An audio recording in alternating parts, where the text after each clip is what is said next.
worship you, our Lord. You are worthy to be praised.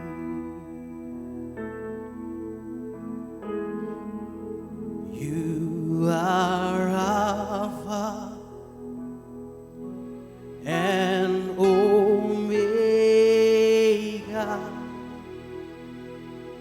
We worship you, our Lord. You are worthy to be praised. You are Alpha. You are Alpha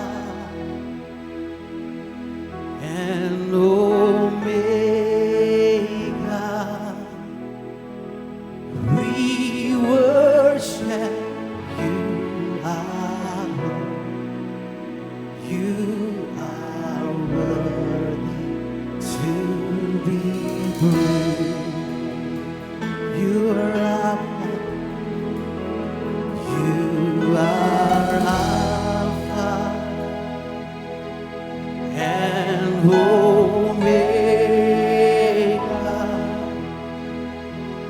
We worship you, our Lord.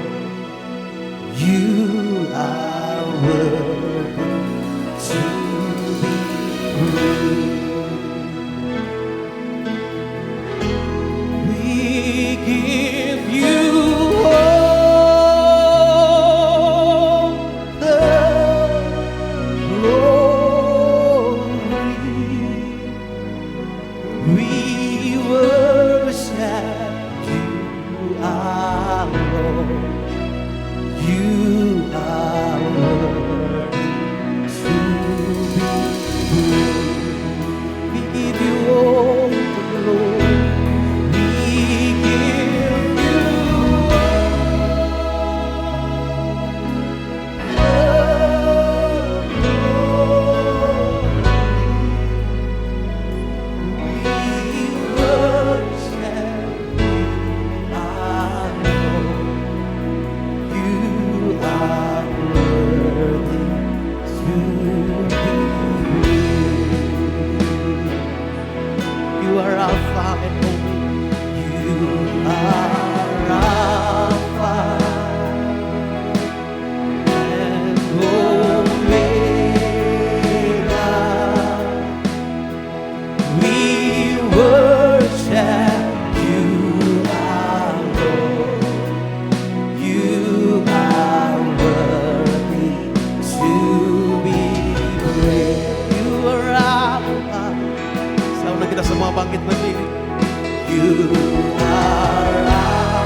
We worship you, our Lord.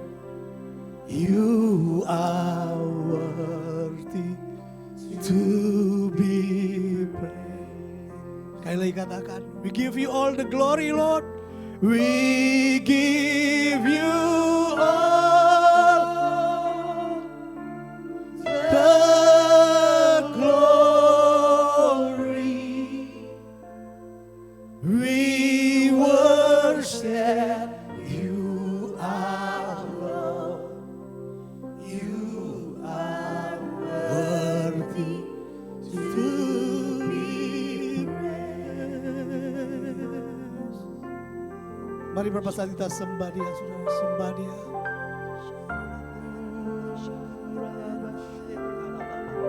Hati yang menyembah, hati yang menyembah. Buka hati, saudara, buka hati, buka hati. Syaradaya manaya manaya manaya manaya manaya manaya manaya. Syaradaya manaya manaya manaya. Terima Dia, saudara, nikmati, nikmati Dia. Holy Spirit. Syaradaya manaya manaya manaya. Syaradaya manaya manaya manaya manaya manaya. Sembah Dia, sembah, sembah, sembah Dia, sembah Dia, sembah Dia. Buka hatimu, Tuhan mau bekerja. Come on, Holy Spirit. Come on.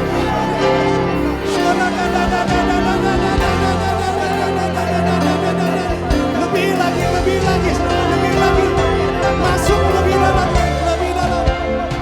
Syaradaya manaya manaya manaya manaya manaya manaya manaya.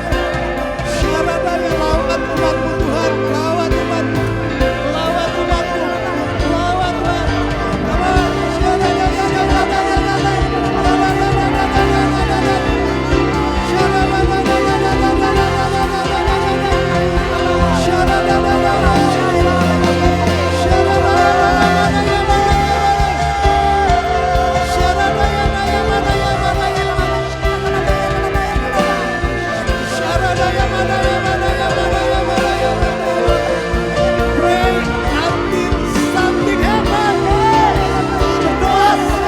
Sampai sesuatu terjadi.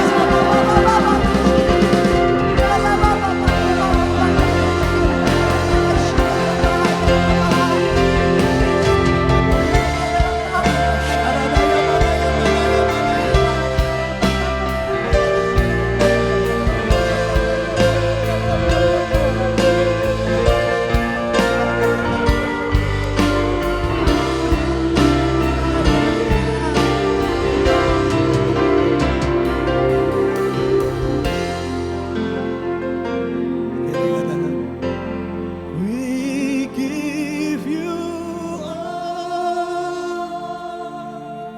the glory.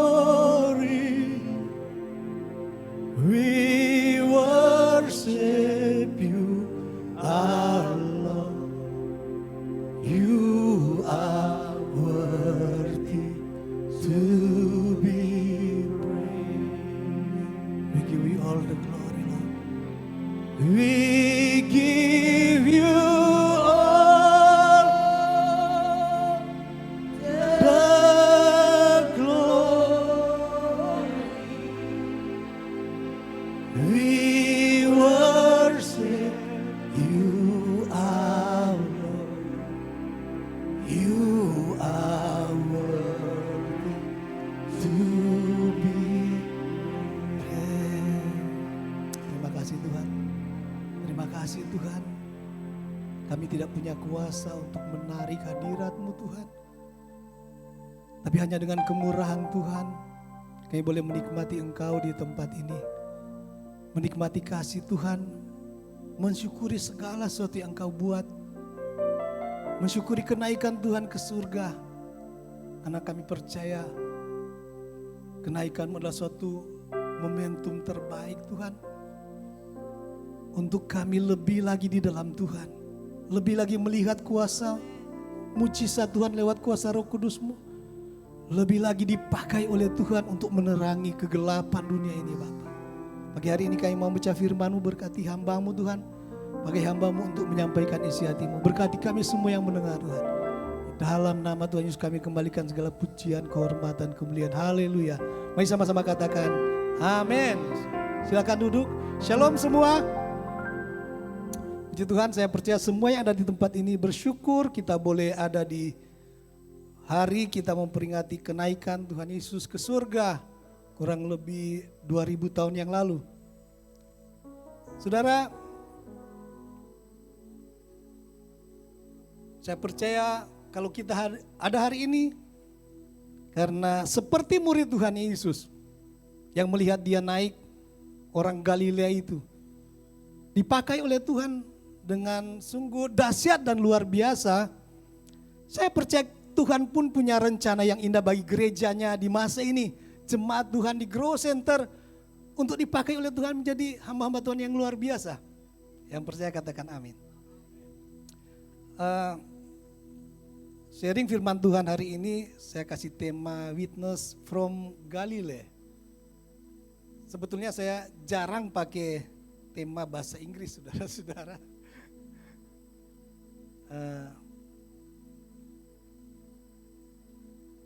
Witness from Galilea sebetulnya berkisah tentang murid-murid Yesus dari Galilea. Mereka yang punya kesempatan terbaik, waktu terindah untuk menyaksikan bagaimana Tuhan naik dari bumi ini ke surga, saudara-saudara. Mari kita baca firman Tuhan di dalam kitab Kisah Para Rasul pertama ayat 6 sampai ke 11. Kisah Para Rasul pertama ayat 6 sampai 11, demikian bunyi firman Tuhan. Maka bertanyalah mereka yang berkumpul di situ, Tuhan, maukah engkau pada masa ini memulihkan kerajaan bagi Israel? Jawabnya, engkau tidak perlu mengetahui masa dan waktu yang ditetapkan Bapa sendiri menurut kuasanya. Tetapi kamu akan menerima kuasa kalau Roh Kudus turun ke atasmu, dan kamu akan menjadi saksiku di Yerusalem, di seluruh Yudea dan Samaria dan sampai ke ujung bumi. Sesudah ia mengatakan demikian, terangkatlah ia disaksikan oleh mereka dan awan menutupnya dari pandangan mereka. Ketika mereka sedang menatap ke langit, waktu ia naik itu, tiba-tiba berdirilah dua orang yang berpakaian putih dekat mereka dan berkata kepada mereka, hai orang-orang Galilea, mengapakah kamu berdiri melihat ke langit? Yesus ini yang terangkat ke surga meninggalkan kamu akan datang kembali dengan cara yang sama seperti kamu melihat dia naik ke surga. Sekali lagi tema saya adalah saksi dari Galilea. Siapakah mereka? Mereka adalah murid Kristus. Orang-orang ini adalah orang-orang sederhana yang dipilih oleh Tuhan menjadi muridnya, yang tinggal di kota-kota sekitar Danau Galilea atau yang dikenal juga dengan Danau Genesaret, saudara-saudara. Nah, waktu Tuhan akan naik ke surga, dia memilih naik dengan cara terangkat, saudara-saudara. Hari-hari ini kita sering orang melihat di film-film. Saya bilang ke Bintang, coba carikan videonya bagaimana dia bisa terangkat. Tapi kayaknya susah untuk cari video yang bisa melihat itu, orang itu bisa naik, saudara, terangkat. Jadi saya minta gambar saja. Boleh ditampil gambar seperti ini. Saudara, kalau kita bisa membayangkan Tuhan yang berbicara dengan murid-muridnya waktu itu, tiba-tiba dia naik seperti ini, saudara, ke surga. Dia memilih cara terangkat atau naik. Dia tidak memilih cara raib tiba-tiba. Dia tidak memilih cara mati, atau tidak seperti Henok yang dikatakan oleh firman Tuhan, tiba-tiba dia sudah tidak ada. Dan Alkitab menulis dia diangkat ke surga. Atau seperti Nabi Elia yang dijemput oleh kereta perang Israel, yang dilihat oleh Nabi Elisa, bagaimana dia diangkat ke surga. Saya percaya ada banyak alasan kenapa Yesus naik ke surga. Naik terangkat seperti ini, bukan turun atau mati tadi. Saya percaya karena ini membuktikan bahwa Yesus adalah Tuhan. Karena naik ke surga itu tidak bisa dilakukan oleh hamba-hamba Tuhan hebat sekalipun hari-hari ini. Nabi-nabi pun kita belum pernah mendengar seorang nabi tiba-tiba dia naik ke surga. Mau-maunya dia bisa terangkat ke surga, saudara-saudara. Itu cuma bisa dilakukan oleh Tuhan. Orang pintar, orang hebat, orang kaya sekalipun. Berpengaruh hari-hari ini tidak bisa melakukannya. Nah, kenapa dia naik? Ini menunjukkan suatu perpindahan tempat dari bumi ke surga. Naik berarti ada suatu tempat di atas sana yang menjadi tempatnya Tuhan. Surga yang dia janjikan.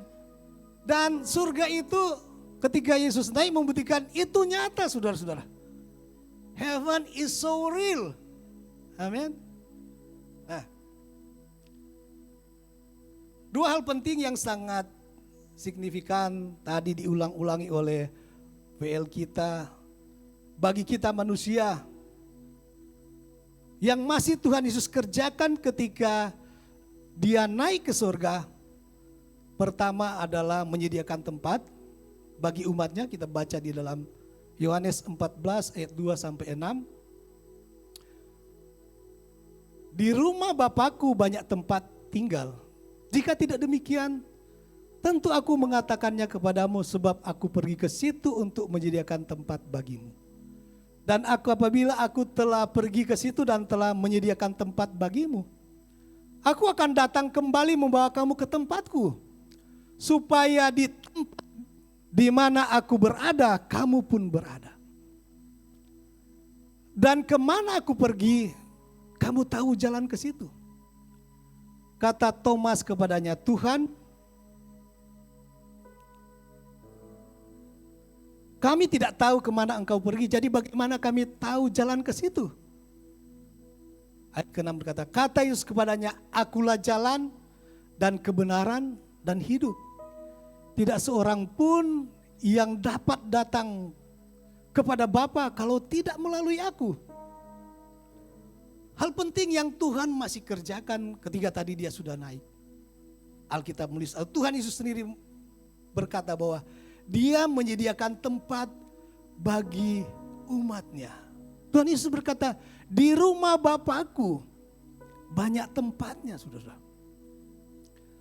Dan kenapa banyak sekali orang rindu, banyak sekali orang percaya menginginkan tempat itu?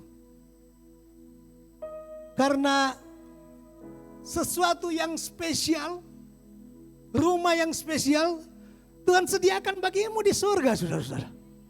Suatu tempat yang mungkin belum pernah engkau lihat di sini. Hari-hari ini di kota-kota kita di Tomohon ada banyak sekali tempat yang diperbaiki untuk menjadi tempat para wisata. Kita melihat ada bunga yang indah, rumah-rumah artistik, tempat-tempat yang membuat kita nyaman melihat, hati kita tenang, pikiran kita damai. Tapi saya mau katakan bahwa tempat yang disediakan Tuhan bagi engkau hari-hari ini, saudara-saudara, itu sesuatu yang lebih spesial, yang tidak akan mungkin dapat engkau lihat dimanapun kau temui di dunia ini. Dari ujung kiri utara bumi ini engkau pindah ke selatan, dari atas ke bawah sekalipun, engkau mungkin tidak akan pernah menemukan tempat yang terbaik seperti ini. Tempat yang luar biasa yang Tuhan siapkan bagimu. Bahkan mungkin imajinasi berpikir ada sesuatu yang luar biasa yang bisa engkau buat ketika engkau punya segala-galanya. Tapi saya mau bilang, tempat yang disiapkan oleh Tuhan Yesus, Tuhan kita, itu lebih luar biasa. Tidak sebanding, tidak ada yang dapat membandingkannya. Kedua, Alkitab menulis di dalam Yohanes 14 ayat 15 dan 17 berkata, jika kamu mengasihi aku, kamu akan menuruti segala perintahku. Aku akan minta kepada Bapa dan Ia akan memberikan kepadamu seorang penolong yang lain, supaya Ia menyertai kamu selama-lamanya. Yaitu roh kebenaran. Dunia tidak dapat menerima Dia, sebab dunia tidak melihat Dia dan tidak mengenal Dia. Tetapi kamu mengenal Dia, sebab Ia menyertai kamu dan akan diam di dalam kamu. Yang masih Tuhan kerjakan ketika dia sudah naik ke surga, menyediakan tempat. Kedua, mengirimkan Roh Kudusnya, saudara. Bagi orang percaya, bagi orang-orang yang suka dengan Tuhan. Kenapa saya bilang suka dengan Tuhan? Karena banyak juga orang tersesat di tempat-tempat baik, saudara-saudara. Bisa jadi, saudara-saudara, orang tersesat di dalam gereja. Mungkin pikirannya dia datang gereja dengan rajin, pagi-pagi sudah datang, sudah pre-service, tapi bisa saja ada orang yang ada dalam gereja tapi pikirannya kemana-mana. Pikirannya tidak ada di tempat ini, hatinya beku, hatinya sedih atau hatinya terluka, saudara-saudara.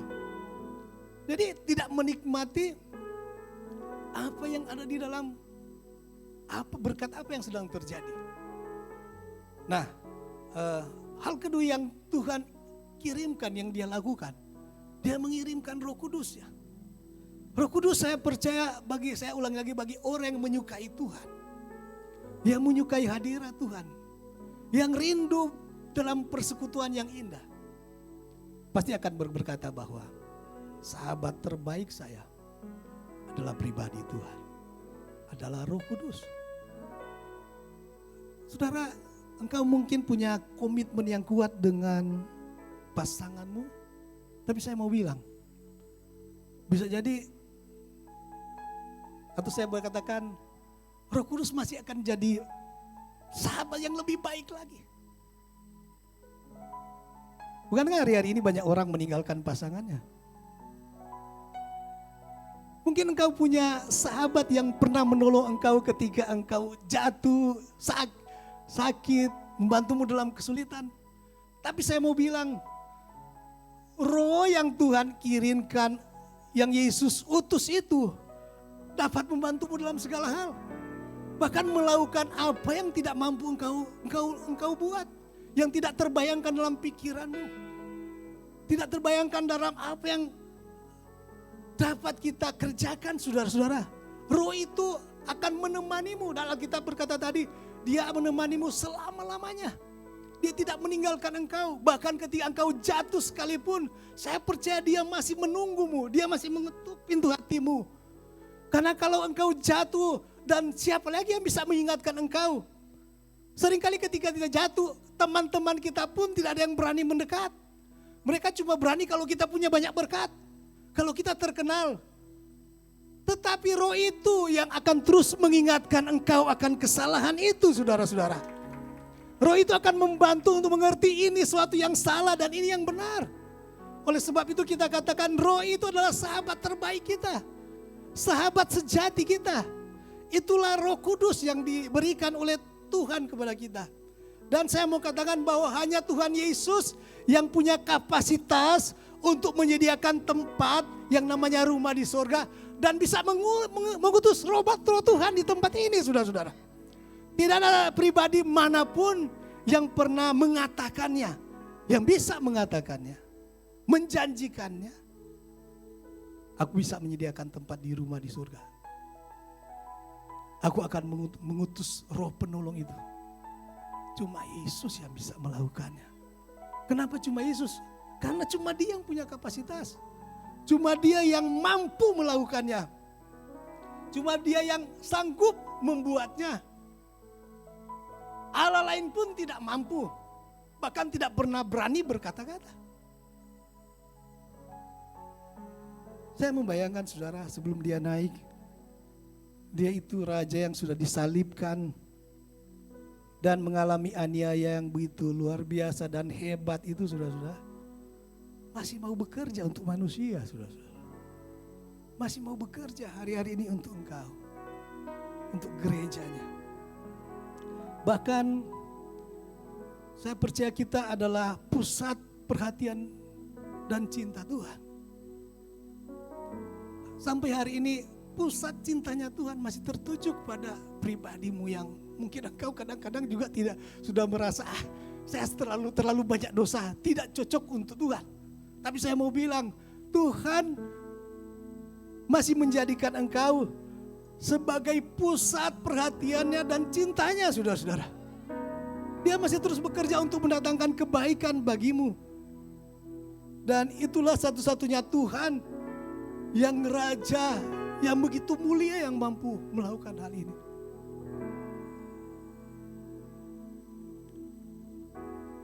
Engkau Tuhan dan Rajaku,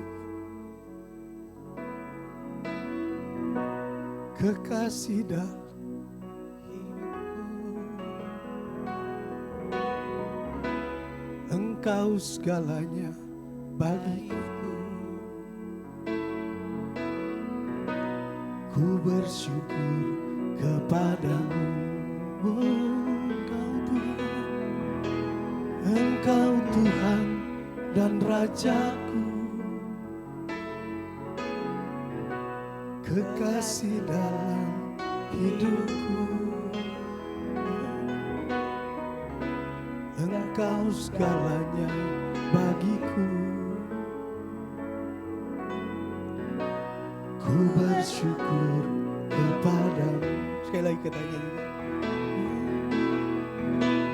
Engkau Allah dan Rajaku, kekasih dalam hidupku. Engkau segalanya bagiku. Ku bersyukur kepadamu. Kaulah Allah yang ku puji. Kaulah Allah yang ku sembah. Kemuliaan bagimu di tempat maha tinggi. Oh, kemuliaan bagimu di tempat maha tinggi. Ada satu pertanyaan ketika saya merenungkan firman Tuhan di dalam Kisah Para Rasul 1 tadi yang datang, saudara-saudara. Mengapa Tuhan memilih orang-orang Galilea yang sederhana itu? Mengapa Tuhan menunjukkan bagaimana ia naik ke surga kepada orang Galilea? Itu pertanyaan yang saya sudah. Kenapa bukan kepada Herodes? Kenapa bukan kepada orang-orang kaya waktu itu? Kenapa bukan kepada orang-orang berpengaruh, perwira-perwira Romawi, orang-orang yang bisa menggemparkan kota itu? Kenapa Tuhan tidak memilih mereka? Kenapa justru orang Galilea? Selain mereka adalah murid Yesus. Karena saya percaya kenaikan adalah suatu momentum yang penting, saudara. Dan saya percaya Tuhan punya alasan-alasan untuk melakukan hal-hal yang luar biasa dan memilih orang-orang tertentu untuk melihat dia. Untuk melihat apa yang Tuhan kerjakan. Saya percaya karena orang Galilea adalah orang yang punya hubungan dengan Tuhan. Mereka katakan di samping kiri kanan punya hubungan dengan Tuhan. Selain mereka punya hubungan dengan Tuhan, mereka orang dekatnya Tuhan. Nah, selain mereka pun dekat dengan Tuhan, mereka punya keintiman dengan Tuhan. Dan kepada mereka Tuhan bisa menceritakan pergumulannya. Saya percaya tidak ada orang yang mau menceritakan pergumulan yang berbahaya kepada orang yang baru dia kenal. Atau hal-hal yang membahayakan kepada orang-orang yang tidak punya hubungan dengan dia.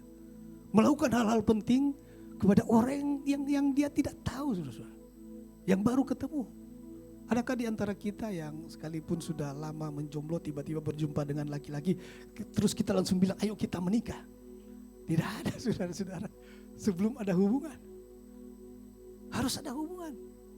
Dan saya percaya bahwa hubungan orang-orang Galilea, murid-murid Tuhan Yesus dengan Yesus sendiri bukan hubungan yang biasa.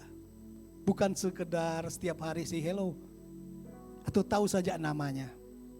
Tapi mereka mengalami banyak hal yang spesial bersama-sama. Mereka mengalami banyak pengalaman yang indah bersama-sama. Mereka berjalan bersama-sama. Kita sudah tahu di dalam kitab Injil bagaimana cerita pelayanan Yesus dengan murid-muridnya. Dan saya percaya hubungan akan melahirkan keintiman, dan keintiman akan mendatangkan kepercayaan. Kita diingatkan untuk hati-hati dengan kepercayaan tanpa hubungan. Hati-hati dengan kepercayaan tanpa keintiman. Mungkin itu adalah sebuah jebakan. Karena kita tidak tahu, saudara-saudara.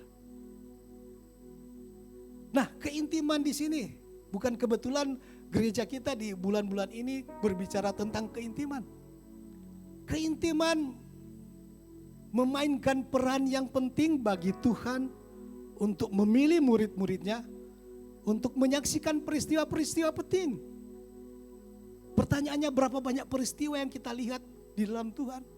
Kalau engkau menjawab belum pernah melihat peristiwa penting bersama dengan Tuhan, mungkin engkau harus memperbaiki hubunganmu dengan Tuhan. Engkau harus memperbaiki kedalaman keintimanmu dengan Tuhan. Kalau kita melihat orang lain mendoakan orang sakit sembuh, kalau dia memimpin di tempat ini seperti Bapak Lumen tadi, itu saya percaya Bapak Lumen tidak punya kuasa untuk menarik hadirat Tuhan, tapi perkenanan Tuhan. Karena mungkin dia punya hubungan yang intim dengan Tuhan, saudara-saudara. Itu mungkin yang harus kita perbaiki sebagai gereja Tuhan hari-hari ini. Karena kepada orang-orang yang punya hubungan dengan Tuhan, saya percaya akan dipercayakan hal-hal besar. Mari kita lihat apa yang terjadi pada orang Galilea ketika mereka melihat Yesus naik ke surga. Pertama, menjadi semakin kuat dalam iman.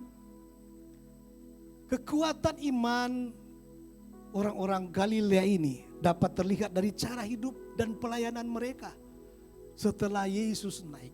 Sebelum Yesus naik, ada keimanan, ada. Tapi banyak sekali kelemahan dan kesalahan. Yang kalau kita baca sejarah rasul-rasul, gereja awal-awal, kita akan menemukan betapa hebatnya orang-orang ini, saudara-saudara. Mereka menjadi kuat setelah melihat, apalagi ketika mereka ingat janji Tuhan. Sebelum naik ke surga, dia sudah berjanji. Mereka menjadi kuat. Mengubahkan mungkin sisa hidup mereka. Kita selalu bilang perjumpaan dengan Tuhan akan mengubah sisa hidupmu.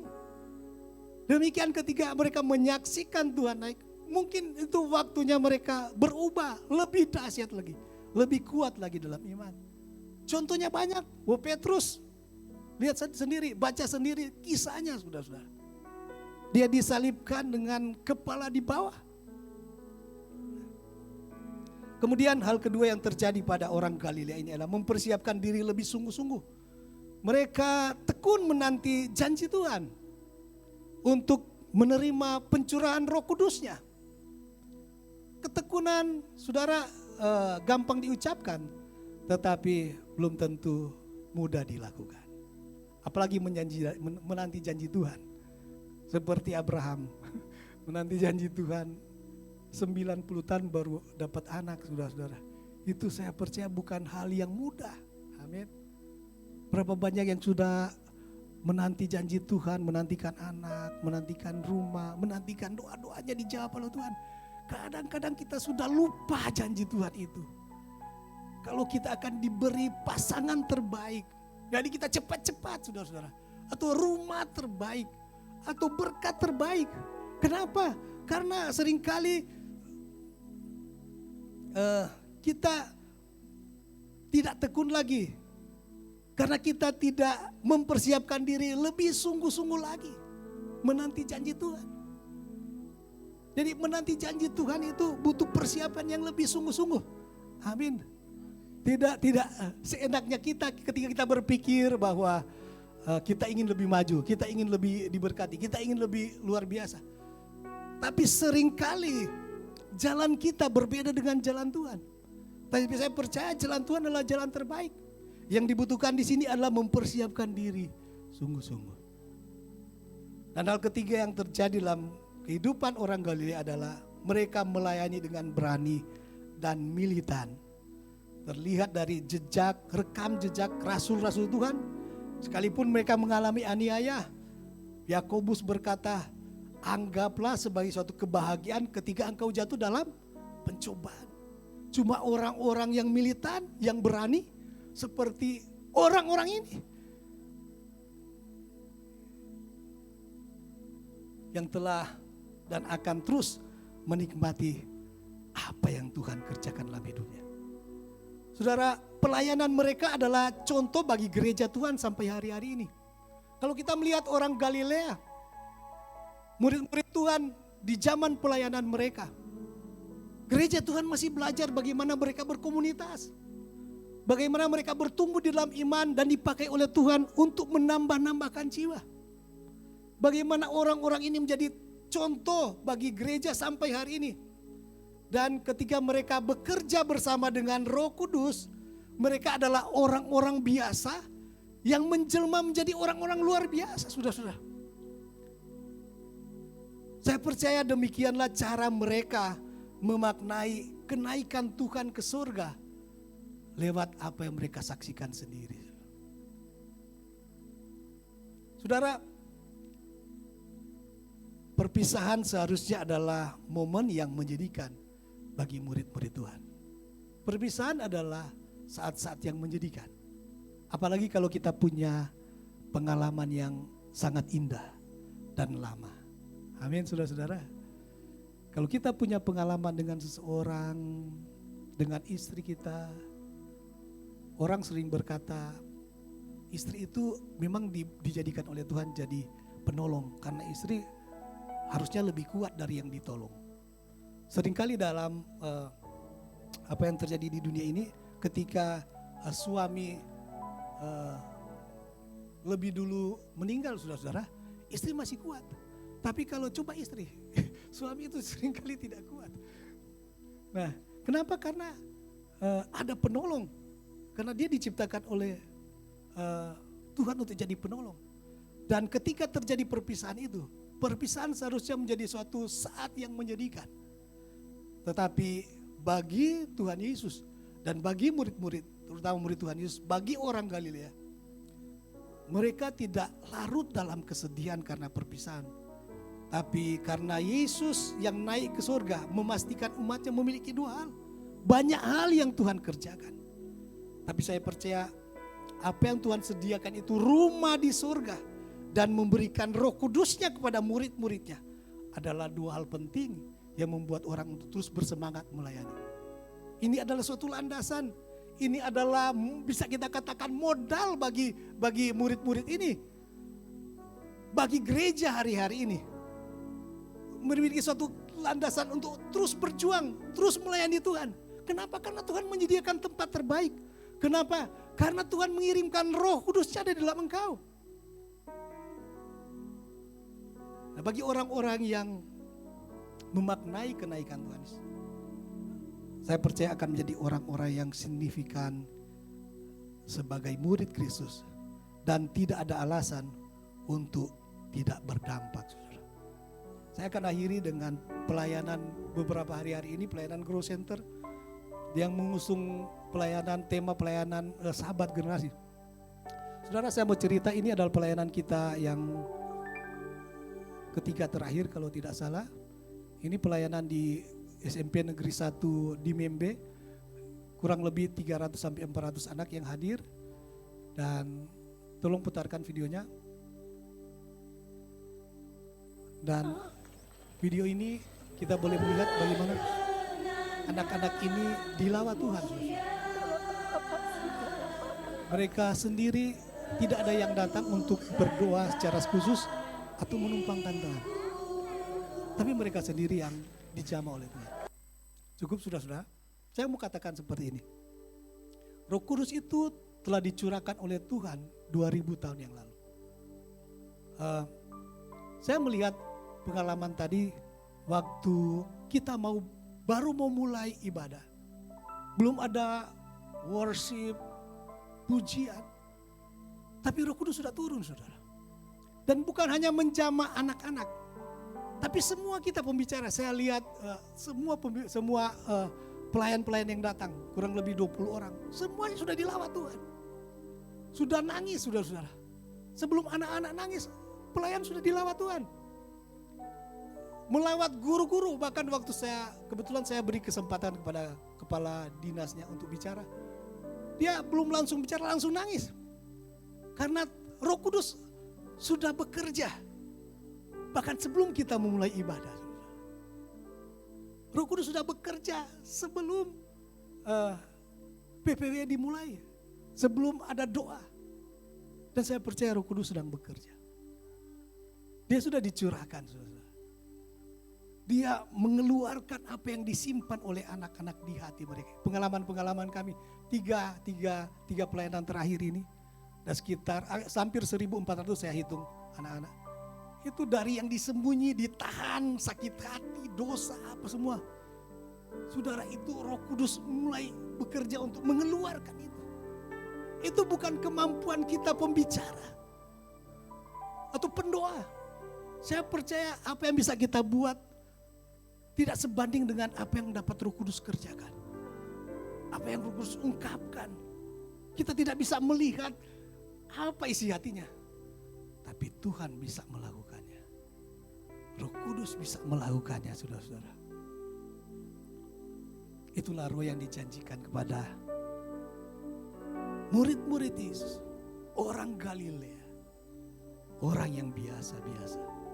Menjadi orang yang luar biasa. Karena Tuhan yang bersama dengan mereka. Karena Roh Kudus, Yesus tidak sekedar berjanji.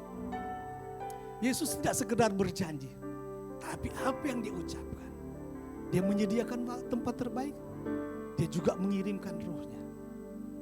Saya mau katakan, boleh saja kita bangkit berdiri, saudara. Saya mau bilang Roh Kudus ada di tempat ini, saudara. Mari buka hatimu, saudara. Engkau yang mungkin dalam pergumulan. Engkau yang mungkin butuh doamu dijawab. Masalahmu diselesaikan. Mungkin banyak orang tidak tahu. Engkau menyembunyikannya pada banyak orang. Tapi Roh Kudus bisa menolong. Roh Kudus mampu memperbaikinya. Mampu menyembuhkan sakitmu.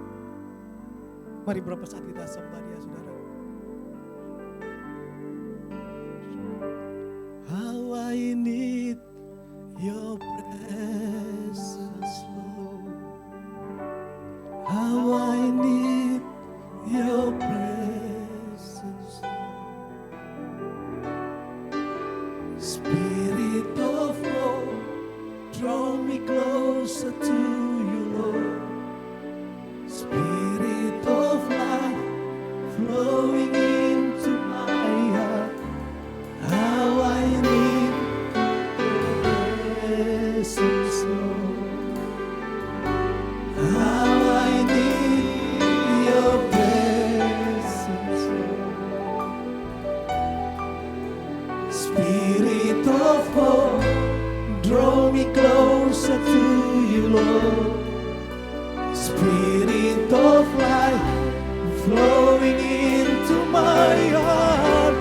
I need your presence, Lord. How I need your presence, Lord. Spirit of God, Spirit of God, draw me closer to you, Lord. Spirit of life, flowing into my heart. How I need your presence, Lord. How I need your presence, Lord. Oh, Spirit of God, Spirit of God, draw me closer to you, Lord. Spirit of life,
bersyukur sebab Dia baik, bahwasanya untuk selamanya kasih setianya.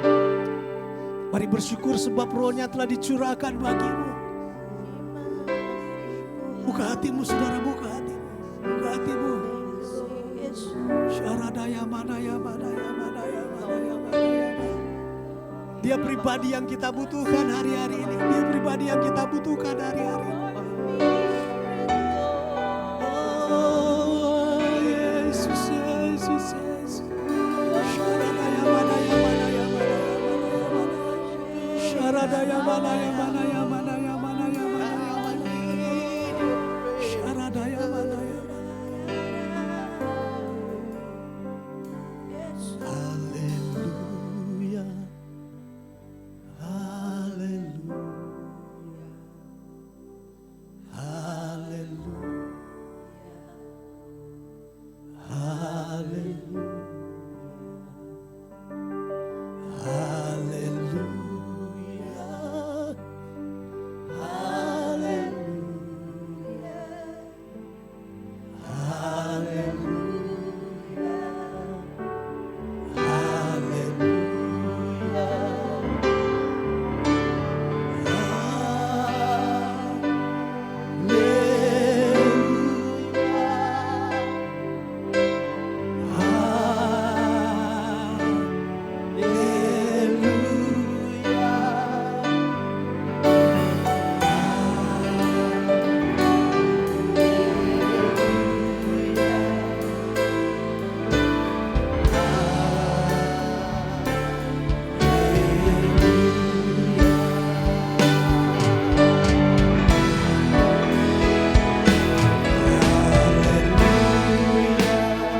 Sembah Dia.